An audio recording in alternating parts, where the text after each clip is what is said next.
After setting the industry on fire last month with Resident Evil 9, Capcom decided that it was hungry for second servings of money and decided to come back this month with Pragmata. Does it reach the same height as Requiem, which will likely be a Game of the Year contender and arguably the best game of the entire Resident Evil franchise?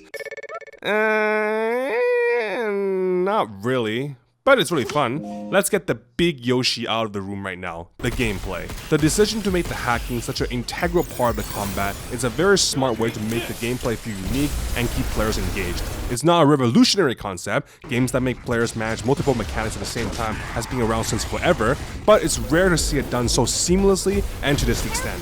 Here, having to hack the enemies in real time to deal any meaningful damage forces you to stay on your toes. The enemies don't stand still while you do the minigame, so you will have to constantly multitask, be aware of what's around you, and use audio cues to dodge any attacks coming your way. The cool thing, however, is how much freedom you have when it comes to how you want to play. You're given so many tools to accomplish your goals, hacking nodes that have numerous effects on your enemies, weapons with a variety of purposes, ranging from damage dealing to more supportive functions, mods that give you stat boosts, all upgradable from your hub. Hue is also very mobile, making traversals and dodges very smooth.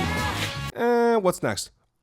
Oh right, the graphics. The graphics in this game are also very impressive. You got gorgeous backdrops, crisp reflections, and a physics-based hair system with detailed individual hair strands. The RE engine and the talent of the devs are in full display here.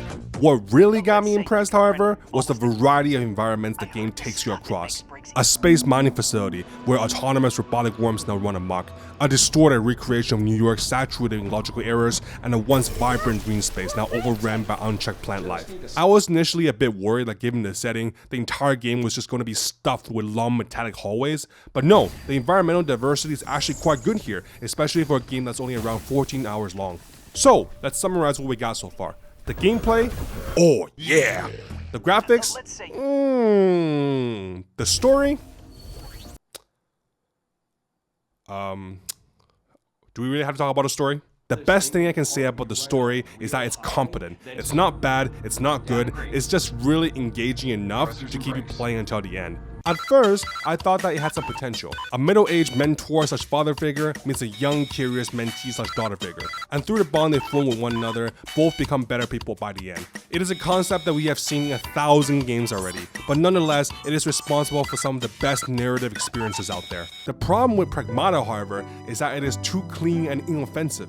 There's no stakes, and the game doesn't take any risks when it comes to the pair's development. To make a story like this more engaging, you typically need to have one or both of two things. Either the older character needs to change by the end as a result of their time with the younger character, or a device that challenges the two's relationship that needs to be resolved. But here, neither are present in any meaningful degree.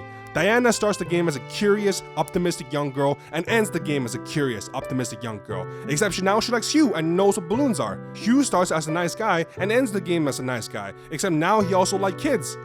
In a good way, not the Jeffrey Epstein way.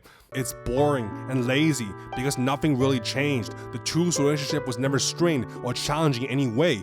Even the initially sad ending, which I thought would finally make me feel some sort of emotion after all we have endured to get here, nope, nuh-uh, can't have players feel any emotions besides happiness while watching the two bond, and also sequels. Even if the story could have been stronger and more consequential, I still recommend y'all give this a shot. The gameplay alone made it worth it for me, and I will always welcome games like these that are 12 to 14 hours of really solid content instead of 30 plus hours with 75% of it being filler.